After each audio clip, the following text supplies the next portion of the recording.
talking about here on my channel right now. It's all about Justin Baldoni and Blake Lively's. Ibastillas. We've made it through another week of chaos, controversy, and caffeine. I've got your full lineup of stories for that rush hour ride home. So buckle up because we're mailing it in together. It's officially the last stretch of the year. 7 weeks left in 2025. And if you're like most people, you didn't quite nail every goal you set back in January. But you're still here, still ticking, still trying, and that alone is something to be grateful for. You're doing better than half the people we're about to cover in today's show. Trust me. And if you're one of those people already mentally checked out for the holidays, I'm right there with you. Let's coast into the weekend with a little scandal, a little laughter, and a whole lot of, did that really just happen? We're starting off with a whirlwind of celebrity drama. Mark Sanchez getting fired from Fox Sports, a podcast meltdown that has Bachelor Nation sending hate mail, a heated letter to a federal judge from Justin Baldoni's camp after Blake Lively allegedly demanded to see more of his wife's home birth videos. And later in the episode, we'll even touch on Candace Owens and her new influencer beef that's somehow even pettier than it sounds. Oh, and yes, there's a few darker headlines too. NFL tragedies, public meltdowns, brain injury revelations, because no Modern Friday wrap-up would be complete without a mix of the absurd and the devastating. So let's start light. Mark Sanchez, the former Jets quarterback and analyst for Fox, was officially let go after that bizarre stabbing incident that left everyone asking, wait, what? Fox Sports issued a one-line statement confirming his departure. We can confirm that Mark Sanchez is no longer with the network. That's it. No follow-up. No sympathy, no explanation. The guy had quite possibly one of the cushiest jobs in America, getting paid six figures to talk about football every Sunday. Former quarterback, charismatic, funny, perfect for television. And yet, somehow, his off-field life imploded faster than a broken offensive line. There are whispers about possible neurological issues, CTE, or trauma-related behavior, but nothing confirmed. Either way, it's a sad fall for someone who once had the easiest seat in sports media. Now, before we go deep into the Blake and Baldoni chaos, let's talk about another kind of tension, this time on the Stranger Things set. Remember earlier this week when Millie Bobby Brown allegedly filed a complaint against her co-star David Harbour? Yeah, that rumor had social media in meltdown mode. But apparently, the boat is back in the harbor. And yes, that's a stupid metaphor, but we're keeping it. The two appeared at the Stranger Things premiere looking friendly and comfortable. No awkward tension in sight. Millie even called Harbour her second dad in interviews. So, maybe there is some truth to the bullying complaint, maybe not. But what matters is that they've made peace. And that's something worth noting in Hollywood, where feuds tend to last longer than some marriages. I have to say, though, it's wild seeing Millie as a full-grown adult now. It feels like yesterday, she was the bald-headed kid in a hospital gown eating Eggos, and now she's 21, married to John Bon Jovi's son, walking red carpets like a pro. Where does the time go? Nothing makes you feel older than realizing the little girl from Stranger Things is now giving out relationship advice on talk shows. Anyway, back to the heavy hitters. Because what's happening between Blake Lively and Justin Baldoni right now is the kind of Hollywood mess that makes lawyers salivate and publicists lose sleep. And if you thought you'd heard it all, the HR complaints, the intimacy coordinator debates, the leaked emails, no, you haven't. Because this week, things got weird. So, here's where it starts. On a recent podcast, ironically one that claims to understand workplace relationships, the host discussed the Blake versus Baldoni saga from an HR standpoint. They asked, if you're Blake Lively acting opposite your director and producer in an intimate film about abuse, what happens when you start to feel uncomfortable? Who do you even complain to? And that's a good question, right? Because Hollywood isn't a normal workplace. You don't exactly have an HR department standing by the craft services table. You've got producers, actors, assistants, lawyers, and unions, none of whom really answer to each other. But even so, Justin Baldoni's team went above and beyond on It Ends With Us. They had an intimacy coordinator, on-set boundaries, check-ins, everything SAGA FDRA requires and more. And still, somehow, this project turned into a PR disaster. The podcast legal guest mentioned something interesting. When power dynamics overlap, things get messy. Justin wasn't just Blake's co-star. He was also her director and her producer. That's 3 layers of authority. But then again, Blake's the bigger celebrity, the one with more leverage, more visibility, and more clout in the industry. So the question becomes, who really had the power? The director or the global icon married to Ryan Reynolds with the ability to tank reputations overnight? What I found fascinating, and this is something I've said before, is that there's no real-time evidence Blake ever filed a formal complaint while filming. Not one. No text to SAG, no emails to reps, no voice notes saying, hey, this feels wrong. Nothing. Which is strange because Blake is known to be meticulous about her image. If something made her uncomfortable, any of my characters. she'd have documented I played a crack We all know addict people from like Boston. that. Played an I'd like to Upper speak East to the Side manager energy, princess. the kind that doesn't suffer in silence. Yet here we are, and all of the alleged discomforts came out months later after production wrapped and tensions were already boiling. And here's the kicker. Even the so-called inappropriate video she claimed she was shown wasn't some random explicit clip. It was a water birth video, a deeply personal home birth moment from Justin Baldoni's producing partner, Jamie Heath, and his wife Natasha. According to the court documents, this clip was used as artistic reference during production, a way to capture the raw emotion of childbirth for a scene Blake was performing. But Blake's lawsuit alleged that what she saw felt pornographic, that it crossed boundaries, that it made her feel violated. And that's where this entire scandal exploded into something that now resembles a Netflix courtroom drama. So now, we have Justin Baldoni's legal team filing a scathing letter to the judge, accusing Blake of misrepresenting facts and weaponizing private family footage for leverage. In the filing, Heath's lawyers describe Blake's request as draconian, arguing that she's not only overreaching, but also violating the privacy of Natasha Heath, who, let's remember, is just an innocent woman caught in the crossfire of this celebrity battle. According to the motion, Blake demanded that the full, unedited birthing footage be handed over to her team, claiming that what she was initially shown wasn't the same video. Baldoni's lawyers fired back, saying, "You've already been given the relevant footage. There is no justification for combing through intimate, private moments of childbirth in search of something that fits your narrative." And that's when the tone of this case shifted from artistic disagreement to ethical outrage. Because at the center of it all isn't just Blake and Justin. It's Natasha Heath, a mother whose most vulnerable, sacred moment is now being dragged into a courtroom. The legal response makes it clear. Natasha's privacy outweighs Blake's curiosity. Period. The defense even writes, "The intrusion into a highly sensitive moment of a woman's labor and birth cannot be justified merely because Ms. Lively believes she may find what she claims she saw." That line hit me, because regardless of who's right or wrong in this feud, there's a moral line being crossed when personal, family-centered moments become bargaining chips in a celebrity lawsuit. And here's something else the response points out. Blake didn't even request this footage during discovery. Meaning, during the official evidence-gathering stage of the lawsuit, she never mentioned wanting the full birth video. Only after realizing she lacked proof to back up her claims did she demand more footage, hoping to find something, anything, that could validate her story. The defense calls this an unfortunate habit, claiming Blake keeps filing sanctions motions as a way to pressure the court rather than produce evidence. It's legal chess at this point, and both sides are playing hardball. Now, I know some people online want to paint Baldoni as this Hollywood manipulator hiding behind spirituality. But look at the paper trail. He's complied with every motion, turned over documents, participated in mediation, and continues to maintain that the entire scandal started from a misunderstanding. Meanwhile, the more Blake pushes for access to personal materials, the more it looks like overreach. And that's not just me saying it. That's what several lawyers following the case have noted.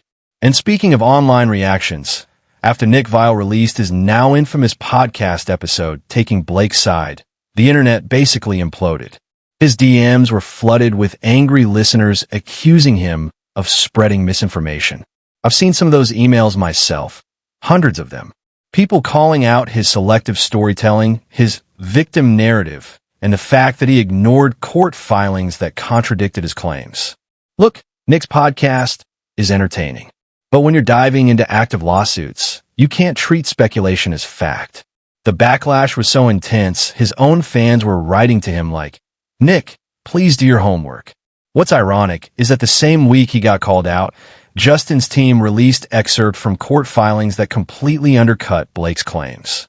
Like, the exact opposite of what Nick implied. This wasn't a director showing inappropriate content to a star. It was a filmmaker sharing reference material approved by multiple team members in a professional context. So now, the real victims appear to be the Heath family. Natasha Heath, who didn't ask for any of this, suddenly finds herself at the center of a legal circus. Her image, her body, her motherhood, all dissected and debated by strangers online. Imagine your most personal life event becoming evidence in a Hollywood feud. It's almost dystopian. And yet, here's the strange twist. People close to Natasha have said she wasn't initially bothered by the video being shown on set. She understood the artistic purpose. What hurts her now is the weaponization of that moment. What was once a private family memory, a celebration of life, is now being used as courtroom ammunition. And that's where Justin's team draws the line. In their letter to the judge, they argue that the request to view the entire birth video isn't just invasive, it's irrelevant. Blake's case hinges on whether she was made uncomfortable on set, not whether Natasha's home birth was filmed from one angle or another. There's a difference between feeling uncomfortable and rewriting the truth to match that feeling.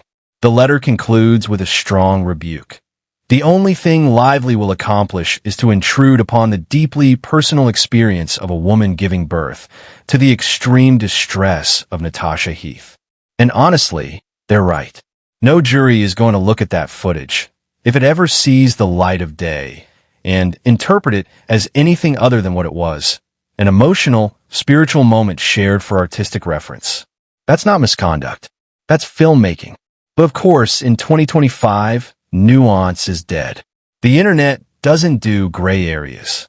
It's all heroes and villains, guilt or innocence, truth or cancellation. And right now, both sides are digging trenches. As for whether this will actually make it to trial, honestly, I doubt it. Blake's team is burning money faster than a Hollywood PR firm on damage control. Tens of millions have already gone into legal fees, and still, no smoking gun. If this case goes to trial, it won't just be about justice. It'll be about spectacle. And trust me, the court of public opinion is far less forgiving than any federal judge. Now, as for me, I said I'd go to New York if this thing hits trial in March. I still plan to. I'll be live outside the courthouse, streaming updates, reading filings, breaking it all down. But my gut tells me we won't get that far. I think this will settle quietly before anyone ever takes a stand. Still, I'll be in New York come December for some stand-up shows. So, if you're in the area, come hang out. We'll laugh about all this chaos together. Because, at the end of the day, that's the irony of it all. Behind the lawsuits, behind the headlines, behind the exclusive leaks, there are real people losing sleep over things that were once private moments. Maybe that's why I started this show in the first place. Not just to gossip, but to peel back the absurdity and see the human cost beneath it. All right, when we come back, we're going to switch gears from Hollywood courtrooms to political podcast chaos. Candace Owens versus another influencer. It's loud, it's petty, and somehow, it's about money and ego. Because of course it is. When the dust began to settle, what followed wasn't silence. It was strategy. Because in Hollywood, when a story starts slipping out of your control, you don't apologize. You reframe. And that's exactly what Blake Lively's camp allegedly tried to do. Multiple insiders claim her PR representatives began quietly reaching out to select entertainment journalists, offering exclusive context. Their words for what they now describe as a misunderstanding over creative access. But behind closed doors, Justin Baldoni's team wasn't letting that narrative slide. They were already in defensive mode, collecting receipts, emails, and testimonies that painted a very different picture. One of intimidation, manipulation, and calculated image control. And right at the center of that storm was still the same name everyone's whispering, Natasha Heath. According to leaked internal memos obtained by a production staffer and later shared without direct confirmation to a private entertainment forum, Baldoni's team was deeply uncomfortable with how certain footage requests were being made. One section reportedly described repeated instances of pressure from above to turn over behind-the-scenes reels containing personal moments between performers, including sensitive emotional breakdowns captured without consent. Another memo allegedly warned of a potential HR concern involving crew boundaries, though no public complaint was filed at the time. Those phrases, pressure from above and crew boundaries, have since become rallying cries among union-backed film workers who've seen these patterns before. What makes this even more unsettling is how the Natasha Heath thread began spreading online. At first, Justice for Natasha Heath was just a small fan-led hashtag, a reaction to a rumor that a junior assistant's footage had been misused. But as more information surfaced, including claims that Natasha was emotionally distressed after finding out her recorded interactions were screened without full consent, the story took on a life of its own. Her silence became a symbol, and soon it wasn't just about one woman. It was about everyone in the system who'd ever been told their discomfort didn't matter because the art was more important. Meanwhile, Blake's PR team attempted to reframe her motives. A source close to her allegedly told Variety that Blake's intention was to ensure sensitivity and authenticity in emotionally charged scenes, calling the backlash a deliberate smear by individuals who misinterpreted her passion. But Baldoni's legal advisors reportedly pushed back, stating that passion doesn't excuse violating workplace ethics or consent agreements. And fans are starting to see the difference. The same woman once hailed as the epitome of Hollywood class is now being accused of crossing ethical lines. Not because of what she acted, but because of what she demanded. In leaked text exchanges circulated by a crew member, whose identity remains protected, phrases like "Blake needs to see the raw cuts" and "she says she has final say on emotional tone" appear repeatedly. Whether those texts are authentic remains unverified, but they fit into a broader narrative emerging from multiple sets she's reportedly been involved with. One insider said bluntly, "Blake's not directing, but she wants to control like she is." And that's what's made this so combustible. Because Baldoni isn't some passive filmmaker. He's known for his sensitivity, his advocacy for emotional safety, and his hands-on involvement in protecting his teams. So for him to step out and challenge one of Hollywood's most PR-savvy actresses, that's not something done lightly. The Justice for Natasha Heath movement didn't stop online. It grew into petitions demanding a union investigation into footage access practices, with fans tagging SAGA FDRA and major studios, asking for stricter guidelines on raw material distribution. One viral post put it bluntly, if Natasha's footage was shared without consent, it's not a creative issue, it's a moral one. And the timing couldn't be worse for Blake. She's already juggling backlash from earlier public feuds, and her reputation for being image-conscious is now being turned against her. Critics are calling this the mask slip moment, the point where the carefully maintained brand image cracks under the weight of reality. Behind the scenes, Baldoni's team reportedly held firm. They refused to hand over certain files, citing privacy laws and ethical standards. That decision, according to a production staffer, created visible tension during late-stage post-production. Some say it led to passive-aggressive email exchanges and closed-door meetings. Others describe it as a quiet but powerful act of resistance, one that sent a message across the industry. Boundaries matter. A crew member summarized it perfectly. Justin was the only one standing between us and chaos. He didn't let her bulldoze. Then came the press leaks, not from tabloids, but from within the studio environment.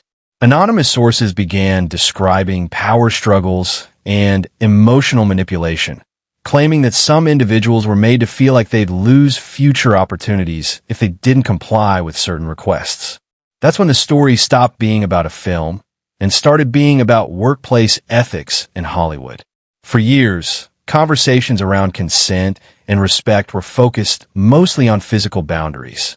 Now, With cases like this, emotional and creative boundaries are finally being taken seriously.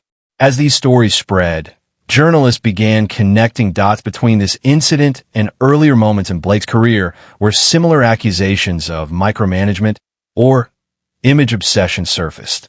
From controlling red carpet photo selections to reportedly rewriting interviews before publication, a pattern of hypercuration has followed her. And while that kind of control might be harmful, meanwhile, Blake's online presence has shifted noticeably. Posts are fewer, captions are more cautious, and public appearances are heavily stage-managed. Her team seems to be in damage control mode, keeping her away from open press questions. Fans have noticed. One viral comment said, "You can always tell when a celebrity's PR team is scrambling. The captions get quieter." In contrast, Baldoni's subtle actions, liking tweets about emotional safety, following advocacy pages, posting gentle reminders about respect, have cemented him as the quiet counterforce to Hollywood's louder egos. The industry's watching, and people are whispering that this could be one of those watershed moments, the kind that forces everyone to re-examine how fame, control, and consent coexist. Because it's not just about Natasha Heath anymore. It's about how many Natasha Heaths there have been and how many will keep quiet unless someone draws a line in the sand. And if Baldoni's team has made anything clear, it's that they're willing to be the ones to draw. In the end, no official lawsuit has been filed. Not yet. But reputationally, the court of public opinion is already in session. And while Blake's defenders argue that she's being unfairly targeted for caring too much, others point out that caring too much doesn't justify trampling others' rights. That's not creativity. That's control dressed up as compassion. The Justice for Natasha Heath movement isn't asking for drama or revenge. It's asking for acknowledgement, for accountability, for a Hollywood that doesn't just protect its stars, but protects everyone. And maybe that's what scares the industry most. Because if Natasha Heath's story forces real change, the illusion of untouchable celebrity power might finally start to crumble.